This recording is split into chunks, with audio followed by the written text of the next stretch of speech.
Class 8 mathematics के इस video में हम बात करेंगे एक्सरसाइज 13.2 क्वेश्चन नंबर 4। पिछले वीडियो तक हमने इनवर्स प्रोपोर्शन साथ ही साथ कुछ एग्जाम्पल और एक्सरसाइज 13.2 के क्वेश्चन नंबर 1 to 3 की बात किए थे, है ना।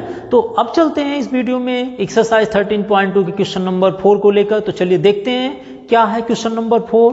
क्वेश्चन नंबर 4 है, if a box of sweet is divided among 24 children, they will get 5 sweet each। अगर 24 चिल्ड्रेन में नंबर ऑफ स्वीट डिस्ट्रीब्यूट करना है तो एक एक बच्चे को 5 स्वीट मिलता है। So how many would each get if the number of children is reduced by 4? if number of children 4 कम हो जाते हैं, reduced हो जाते हैं, so how many each will get the sweets, है ना, कितने कितने उनको स्वीट्स मिल सकते हैं ऐसे केसेस में। तो यहाँ पर जो केस बन रहा है, यहाँ पर दो चीजें, मैंने एक टेबल बना दिया, इस टेबल से हम सारे क्वेश्चन कंप्लीट करने की कोशिश करेंगे, ये ज्यादा इजी पड़ेगा आपके लिए, ठीक है ना। तो देखिए यहाँ पर दिया है number of children, number of children ले लीजिए, ठीक है ना, और यहां पर नंबर ऑफ स्वीट ले लेते हैं, नंबर ऑफ स्वीट्स ले लेते हैं, ठीक है ना। अब आप देखिए कि अगर 24 चिल्ड्रेन थे तो हर एक बच्चे को 5 स्वीट मिलता था उस समय, ओके। एंड नेक्स्ट दिया, if the number of children is reduced by 4, मतलब पहले 24 थे अब 4 कम हो गए, इसका मतलब if number of children is 20 है तो हर एक बच्चे को कितने नंबर ऑफ स्वीट मिलेंगे, वो सपोज कर लीजिए each student will get x number of sweet, ठीक है ना। नंबर कितने स्वीट मिलेंगे उनको, x सपोज कर लीजिए। तो ऐसे केसेस में x की वैल्यू फाइंड करने के लिए, बिकॉज ये इनवर्सली प्रोपोर्शनल है, आप देख रहे हैं 24 चिल्ड्रेन थे तो नंबर ऑफ स्वीट 5 है। अगर नंबर ऑफ स्टूडेंट कम हो जाएंगे तो जाहिर सी बात है स्वीट की जो नंबर्स होंगे हर एक बच्चे को ज्यादा मिलेगा, जितने बच्चे कम होंगे उतनी ज्यादा स्वीट उनको मिल सकते हैं। तो ऐसे केसेस में हम यहाँ लिख सकते हैं कि 24 into 5 is equal to 20 into x, because number of sweet हमें फाइंड करनी है। x की वैल्यू फाइंड करने के लिए आप यहाँ पर 20 को ट्रांसफर कर लीजिए, ये आ जाएगा 5 4 20 and 4 6 24, so x is equal to 6 आ जाएंगे। मतलब अगर number of student, number of children 20 हो जाते हैं तो उनको जो मिलने वाला स्वीट है उनकी नंबर्स कितने हो जाएंगे, 6 हो जाएंगे। तो ये क्वेश्चन नंबर आपका 4 रहा। चलिए अब चलते हैं इसी में क्वेश्चन नंबर 5 को सॉल्व करते हैं। क्वेश्चन नंबर 5, ठीक है, इसको रब कर दें। आपने इसको देख लिए होंगे, मैं यहां पर क्वेश्चन नंबर 4 को रब कर देता हूं। हम सारे क्वेश्चंस को टेबल से करेंगे, ज्यादा इजी होगा, इसीलिए मैंने यहां पर पहले से टेबल बना दिया था, ठीक है। तो आपने क्वेश्चन नंबर 4 देखे थे, अब हम चलेंगे क्वेश्चन नंबर 5 को लेकर ना। क्वेश्चन नंबर 5 है, a farmer has enough food to feed 20 animal in his cattle for 6 days. कितने डेज के लिए, 6 डेज के लिए। 20 एनिमल के लिए जो फार्मर के पास फूड है वो 6 डेज के लिए अवेलेबल है। तो आपसे पूछा है how long would the food last if there were 10 more animal is cattle. अगर 10 एनिमल और आ जाते हैं उसके कहाँ पर जो फार्मर के पास 10 एनिमल और आ जाते हैं तो वो फूड कितना दिन तक और चलेगा, या फूड उनके लिए कितने दिन के लिए सफिशिएंट होंगे। तो यहाँ पर जो हमारे पास क्वेश्चन नंबर 5 में जो कंडीशन बनेंगे, यहाँ पर है नंबर ऑफ एनिमल्स ले लीजिए, नंबर ऑफ एनिमल्स, और जो फूड है वो कितने दिन के लिए चलेंगे, तो यहां पर नंबर ऑफ डेज ले लीजिए। अगर आपके नंबर ऑफ एनिमल 20 एनिमल थे तो food is available for 6 days के लिए था। फूड कितने डेज के लिए था, 6 डेज के लिए। How long would the food last if there were 10 more animal in his cattle. अगर इसमें 10 एनिमल ज्यादा आ जाते हैं, मतलब 30 एनिमल हो जाते हैं, 10 मोर एनिमल आ जाते हैं, तो वह फूड कितने दिन के लिए अवेलेबल होगा। आप मान लीजिए number of days was x days के लिए, the available food was for 30 animal was x days, आप सपोज कर लीजिए। तो ऐसे केसेस में इनवर्स प्रोपोर्शन में क्या करेंगे कि 20 into 6 is equal to 30 into x हो जाएंगे, या हम इसको कह सकते हैं 20 into 6 upon 30 which is equal to x. यहां कैंसिल कर लीजिए, 3 2 6, so x is equal to कितना होगा, 2 इंटू 2 इज 4, सो अवेलेबल जो फूड होगा वो कितने दिन के लिए होगा, 4 डेज के लिए होगा, अगर 10 एनिमल ज़्यादा हो जाते हैं तो। ठीक है ना, कंप्लीट। चलिए अब ये रहा आपका क्वेश्चन नंबर 5th रहा। अब हम चलेंगे क्वेश्चन नंबर 6 को लेकर। आप एक बार स्क्रीनशॉट ले लीजिए। क्वेश्चन हम सारे इसी टेबल से ही कंप्लीट कर लेंगे, बहुत इजीली, आसानी से ये कंप्लीट भी हो जाएगा। तो चलते हैं क्वेश्चन नंबर 6 को लेकर। हम यहाँ पर क्वेश्चन नंबर 5 को रब कर रहे हैं। ठीक है, ओके। क्वेश्चन नंबर ये था 5 आपका। हमारे पास जो भी क्वेश्चन होंगे हम इन्हीं टेबल को यूज करेंगे, क्योंकि यह इनवर्स प्रोपोर्शन चल रहा है और आराम से इससे हो भी जाएंगे। ठीक है ना, चलिए क्वेश्चन नंबर 6 देखते हैं। A contractor estimates that 3 person could rewire Jasminder house in 4 days। उसको रिवाइज करना, रिवायर करना है, तो 3 person किसी जसमिंदर हाउस को 4 डेज में कंस्ट्रक्ट कर सकते हैं। और आपसे पूछा if he uses 4 person instead of 3, अगर वो 3 पर्सन के बदले 4 पर्सन को रखता है, 4 पर्सन अगर वहां आते हैं, एक्स्ट्रा नहीं आ रहे हैं, उन 3 को हटाकर नए 4 पर्सन को और रख रहा है। So how long should they take to complete the job, वो कंप्लीट, उस जॉब को कंप्लीट करने में कितना टाइम लगेगा, आपको ये बताना है। तो यहां पर 2 चीजें हैं, नंबर ऑफ पर्सन है, नंबर ऑफ पर्सन ले लीजिए, नंबर ऑफ पर्सन है एंड नंबर ऑफ डेज है। यही ना हो रहा है, number of person and number of days हो जा रहा है। नंबर ऑफ पर्सन का मतलब हुआ कि अगर 3 पर्सन थे तो जसमिंदर हाउस को, जसमिंदर के हाउस को रिवायर करते थे कितने डेज में, 4 डेज में। And if he use 4 person instead of 3, इस 3 के बदले में अब 4 आ गए, तो उस हाउस को रिवायर करने में कितना टाइम लगेगा। नंबर ऑफ डेज पूछा है, let the number of days is x suppose कर लीजिएगा। तो आप x की वैल्यू फाइंड करेंगे। x की वैल्यू फाइंड करने के लिए सेम इनवर्स प्रोपोर्शन में 3 × 4 इज इक्वल टू 4 × x। सो 4 से 4 कैंसिल कर लें, क्यों, हम ट्रांसफर करने जा रहे हैं। सो x इज इक्वल टू कितना आ जाएगा, 3 डेज आ जाएंगे। 3 डेज आ जाएंगे। अगर वो 3 के बदले में नंबर ऑफ पर्सन 4 हो जाते हैं तो नंबर ऑफ डेज अपने आप कम हो जाएगा। तो उस हाउस को रिवायर करने में, कंस्ट्रक्ट करने में, उस जॉब को कंप्लीट करने में कुल मिलाकर 3 डेज लगेंगे। चलिए नेक्स्ट चलते हैं। क्वेश्चन नंबर ये आपके 6 रहा है। अब हम बात करेंगे क्वेश्चन नंबर 7 के। क्वेश्चन सबसे इजी है, हमने यहां पर x सपोज कर ले रहे हैं। आप मान सकते हैं let number of days is equal to x या required number of days is equal to x, ऐसा कुछ लिखकर आप कर सकते हैं। ठीक है ना, चलिए हम चलते हैं क्वेश्चन नंबर 7 लेकर। हम इस टेबल का यूज करेंगे, ज्यादा आसानी से हो जाएगा सारे क्वेश्चन। क्वेश्चन नंबर 7 लेकर चलते हैं।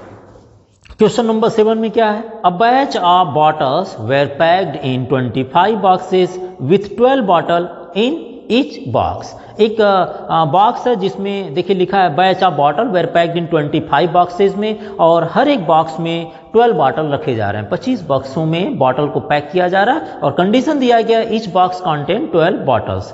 If the same batch is packed using 20 bottle in each box, so how many boxes would be filled। अगर आपको दिया गया if the same batch is packed using 20 bottle in each box, अगर उसी तरह के बॉक्स में 20 बॉटल अगर पैक किए जा रहे हैं तो नंबर ऑफ बॉक्सेस कितना हो सकता है। जाहिर सी बात है, अगर बॉटल ज्यादा इंक्रीज करेंगे तो बॉक्स कम बनेगा, और अगर जितने बॉटल कम पैक किया जाए तो बॉक्स ढेर सारा बन सकता है, बॉटल उसमें कम रहेगा। तो यहां पर जो कंडीशन बनेगी वो यहां पर है नंबर ऑफ बॉक्सेस ले लीजिए और नंबर ऑफ बॉटल ले लीजिए, नंबर ऑफ बॉटल्स ले लीजिए, यही ना लेंगे बस। तो नंबर ऑफ बॉक्सेस क्या है, 25 बॉक्स बनते थे जब हर एक बॉक्स में 12 बॉटल पुट किए जा रहे थे, हर एक बॉक्स में 12 बॉटल रखे जा रहे थे। अब आपसे पूछा है कि अगर आपके पास 20 बॉटल्स हैं इन इच बॉक्स में, 20 बॉटल इन इच बॉक्स में है तो कितने बॉक्स बन सकते हैं। लेट नंबर ऑफ बॉक्सेस या रिक्वायर्ड बॉक्सेस क्या होंगे, late number of boxes would be filled is x, आप सपोज कर सकते हैं बी x।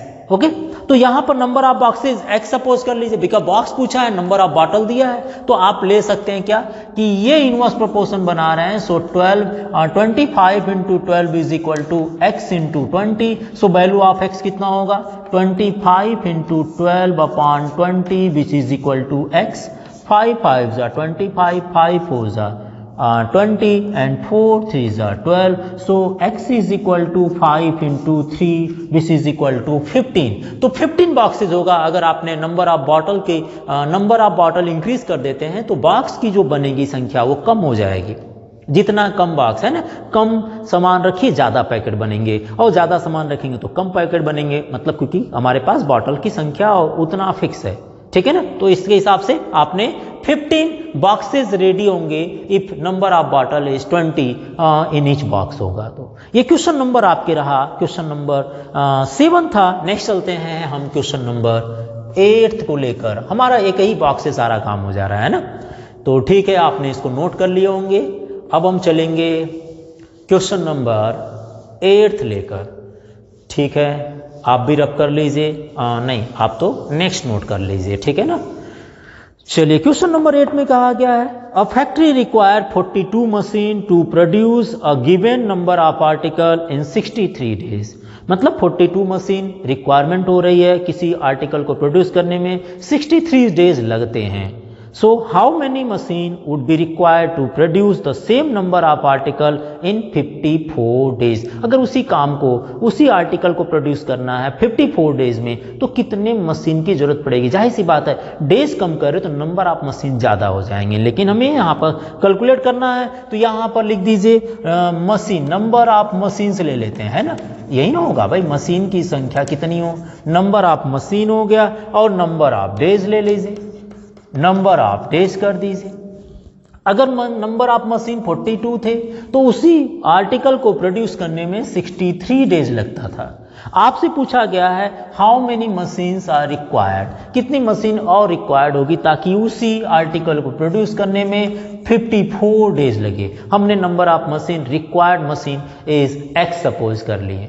तो नंबर ऑफ मशीन आपसे पूछा है जबकि आपके नंबर ऑफ डेज 54 लग रहे हैं। ये आपकी कंडीशन है कि जिस तरह से मशीन आपके नंबर ऑफ डेज अगर देखा जाए तो नंबर ऑफ डेज और नंबर ऑफ मशीन के रिगार्डिंग सबसे पहले ऊपर डेज लिख सकते थे, नंबर ऑफ मशीन नीचे लिख दीजिए, या तो आप देख लीजिए कि 63 डेज था तो 42 मशीन थे, नंबर ऑफ डेज कम हो गया तो मशीन की संख्या ज्यादा हो जाएगी। तो आप यहां पर इनवर्स प्रोपोर्शन में लिख सकते हैं 42 into 63 is equal to x into 54, ठीक है ना।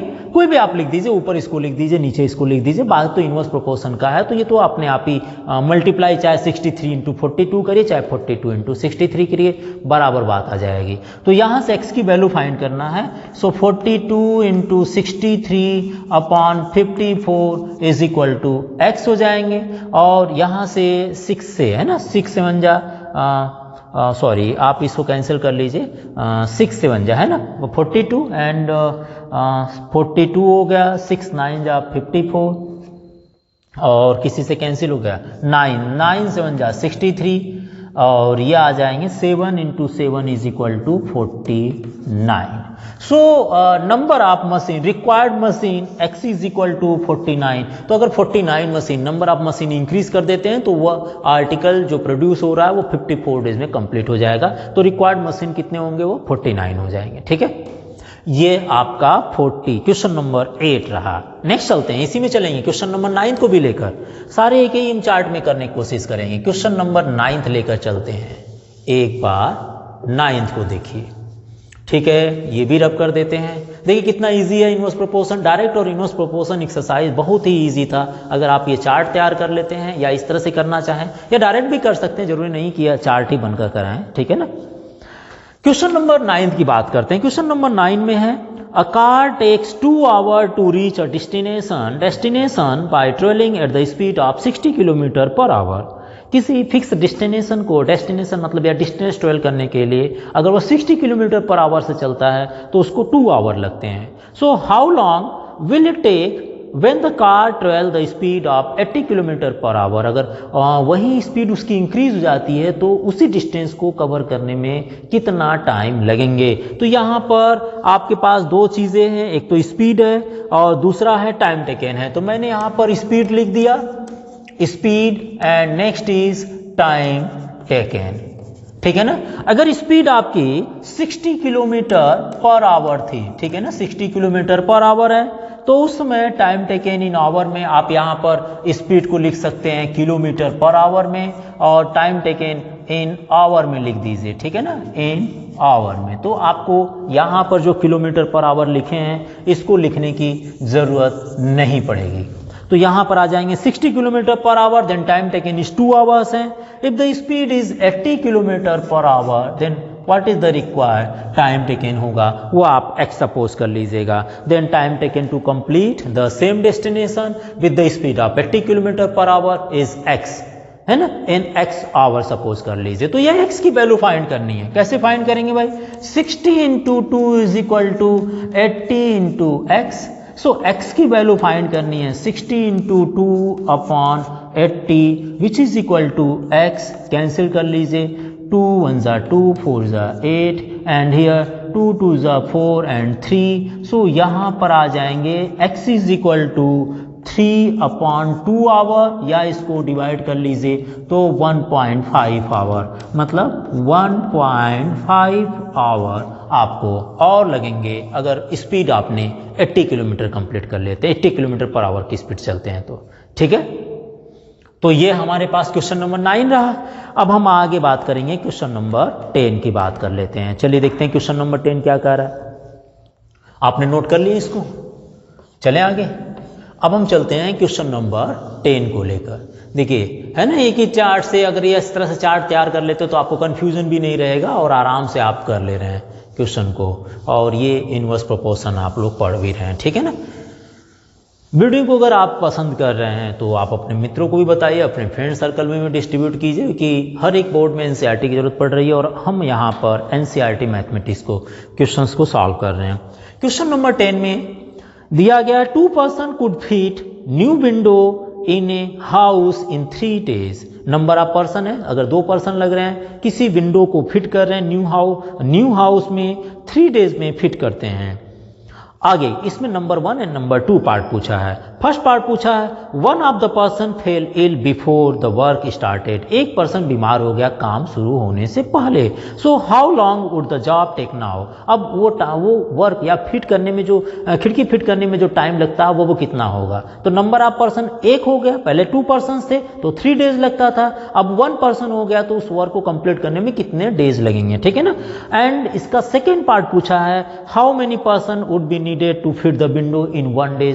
आपसे नंबर ऑफ पर्सन पूछा है कि कितने पर्सन की रिक्वायरमेंट होगी अगर उसी विंडो को फिट करना हो 1 days में। तो आपके पास 2 चीजें हैं, नंबर ऑफ पर्सन यहां पर दिए गए हैं, number of person and number of persons हो गए और नंबर ऑफ डेज हो गए, नंबर ऑफ डेज हो गए। देखिए 2 पर्सन्स थे तो उस विंडो को फिट करने के लिए वो 3 days लिखते थे, ठीक है ना। अब आपके इसमें पहले पार्ट में पूछा है कि हाउ मेनी पर्सन, है ना, how long would the job take now if 1 person ill हो गया, मतलब 1 पर्सन बीमार हो गया। तो भाई 1 पर्सन बीमार हो गया तो पहले 2 थे अब 1 हो गए, तो टाइम टेकन कितना होगा, x होगा। हमने यहाँ पर सपोज कर लेंगे let the time taken to complete the same job in x days, ठीक है ना। तो time taken x days suppose कर लेते हैं। ऐसे में हम x की वैल्यू फाइंड करने के लिए आप देखिए इजिली आप फाइंड कर सकते हैं। x इज इक्वल टू आ जाएगा, कितना आ जाएगा, 6 days आ जाएंगे। x की वैल्यू आप फाइंड कर लीजिए। नंबर इसमें 2 पूछा है, नंबर 2 पूछा क्या है, how many person would be needed to fit the window in 1 day। कितने पर्सन की रिक्वायरमेंट होगी अगर इसी विंडो को फिट करना हो कितने डेज में, 1 day में। तो नंबर ऑफ डेज अगर 1 है तो let the number of person required person is y suppose कर लीजिएगा। अब हमें y की वैल्यू बतानी है, ठीक है ना। आपसे पूछा गया कितने पर्सन की रिक्वायरमेंट होगी तो number of person y suppose कर लीजिए। अगर उसी खिड़की को फिट करना या नंबर ऑफ डेज की रिक्वायरमेंट कितनी है, 1 days की है। तो अब क्या करेंगे, फिर से वही ले लीजिए सेकेंड पार्ट के लिए, 2 into 3 is equal to y into 1, या y इज इक्वल टू कितना होगा, 6। सो नंबर ऑफ पर्सन यहाँ पर 6 पर्सन की रिक्वायरमेंट होगी अगर उसी काम को कंप्लीट करना है 1 days में, तो ठीक है ना। तो ये एक बार नोट कर लीजिए। अब हमारे पास लास्ट क्वेश्चन बचता है, क्वेश्चन नंबर 11, हम उसको बता रहे हैं, आप एक बार कंप्लीटली इसको नोट कर लीजिए। तब 11 है ना।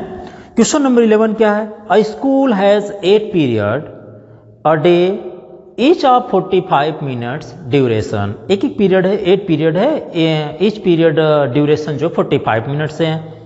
सो how long would each period be if the school has 9 period a day assuming the number of school hour to be the same, number of school hour fix है, 6 आवर का school timing हो गया। अगर हाँ उस school timing में 6 our में अगर 8 पीरियड है तो हर एक पीरियड की टाइमिंग 45 मिनट है। अगर आपके नंबर ऑफ पीरियड 9 हो जाते हैं तो ड्यूरेशन ऑफ पीरियड पूछा है क्या हो सकता है। तो ड्यूरेशन ऑफ पीरियड फाइंड करने के लिए हमारे पास क्या है, नंबर ऑफ पीरियड ले लेते हैं। कितने कितने पीरियड हमारे हैं आप भी जानते होंगे, आपके क्लासेस में 8 पीरियड तो चल ही रहा होगा, है ना। नंबर ऑफ पीरियड हो गया और ड्यूरेशन ऑफ इस पीरियड हो गया, ड्यूरेशन ऑफ एज पीरियड, ठीक है ना।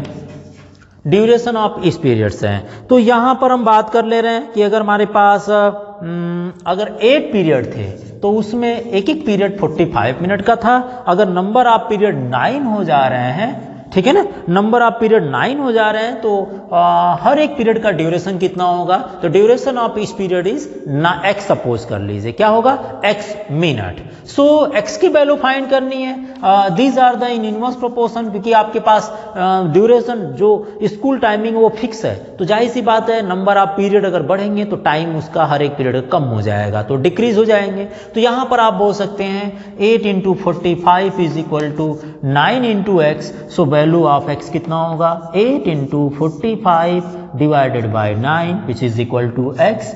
9 5 जा 45, सो 8 5 जा, है ना, 8 5 जा 40। सो हर एक पीरियड का जो ड्यूरेशन होगा, ड्यूरेशन ऑफ इस पीरियड इज ड्यूरेशन ऑफ इस पीरियड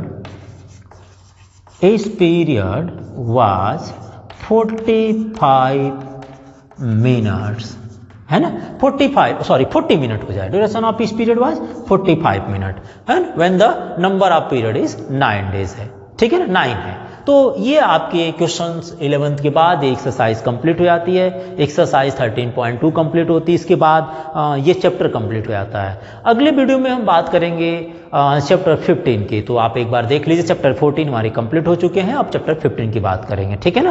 तो एक बार आप इसको नोट कर लीजिए, तब तक आप इसको ध्यान से देख लीजिएगा, ठीक है ना।